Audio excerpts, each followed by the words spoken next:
Have you got the inspiration from? Ah, good old Block Man. This is Robot Man, I suppose, or bot robot. I don't know what you could call it. I think it's a bot these days. But this is the latest little project, gimmicky novelty skills based project for the youngsters.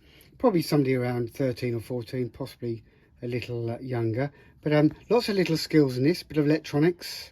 We've got a little bit of a gearbox going on here. And I've made a little chassis here for the robot, or the bot. Got some clips here from a door clip here for the handle.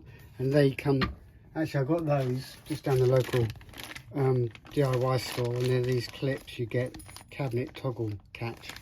They're only about two or £3, so like 3 or 4. But they're quite good. That's a catch for, or a hanger for a picture frame. I can get 100 of those for about £2. Anyway, everything else is in pine wood, made from this studding here, studding material, which is about £5 for 3 meters. So I can make a few bots for that. But it's all the skills going into making. Do you want me to put it on? Yep. So there's a switch, a main switch there, and there's a switch there for the gearbox. That turns on the lights. It's got little LEDs on that. They could be flashing LEDs. They could be changed. And it's all wired in via this connector here. And then there's a switch, separate switch for the gearbox at the bottom there. You ready? I think it's, whoa, it's out of control. It's doing donuts. Yeah, it is doing donuts. Do you like that? That's cool. Whoa. Botman. Yeah, he's drunk doing stuff. So that's the project in a nutshell, I suppose. All the components are just spare bits and bobs I've got off things. This is an old Bluetooth amplifier, which I don't use anymore, but that was only about a couple of quid anyway. But you can use old bits of circuit boards you've found, or reuse perhaps on an old project maybe.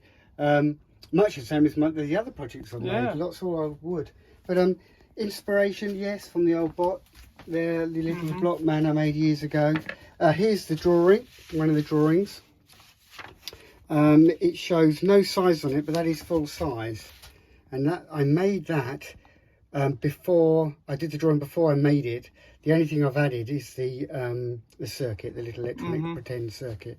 But I had inspiration to get the clips and put the gearbox on, and it actually worked out really well. I mean, your robot, if you're going to make one, could be quite different. The design's really up to you, but you could make it without the gearbox. It's really up to you. And you could make it slightly smaller or larger. I think the chassis part there, the bit that where the wheels are connected, I think that's important to get right. So you could have a different design. I suppose this could be rectangular. You can have just a different shape there. The head here is connected, if you can see, with a piece of dowel I've jointed. Oh yeah. And I've just put an old 12mm nut there over the top to make it look a bit more authentic. That's all screwed down carefully. I think if you're going to make this, and there's going to be a small or young person in the house, you've got to be very careful that no parts are going to fall off and be dangerous if they should swallow those parts. So this is something that will be made for somebody that's above 5 or 6 years old and kept away from any babies or any very small children. I think that's a valid point to make. Tools and equipment. Could you name these, Jake? Yeah, we've got tri-square, block plane, variations of files, tenon saw, coping saw, glue, PVA, Brilliant. bench hook, studding, like you said, a ruler, pencil and sandpaper. Sandpaper, or glass paper it's called now. Got a steel ruler, tri-square. The block, the bench hooks are always used for cutting your timber, and here's an example. You make your mark, and then obviously you use that bench hook to support it while you're cutting your various parts. I mean, that almost exactly the same size as the head, isn't it? Yeah. And then you do the body here and so forth. The various smaller parts of wood can be gained either from trimming this into different sizes, or I've converted some of it into smaller parts like that. It's all pine wood or Douglas fir. But if you can, use all recycled timber. The only thing I haven't recycled are the wheels, and I got those offline. They were actually 6 or 7p each, but you could probably get about 10 for a couple of pounds. The gearbox and motor, I think that's a couple of pounds, but you can get, again, different variations online and see what you come up with. And I would actually treat it as an inspirational project where you come up with your own ideas and your own drawing. So going back to the drawing, I think this is where you could perhaps do some sketching to start with and to come up with an image. So it looks like that eventually. So there's the front view and there is the side view.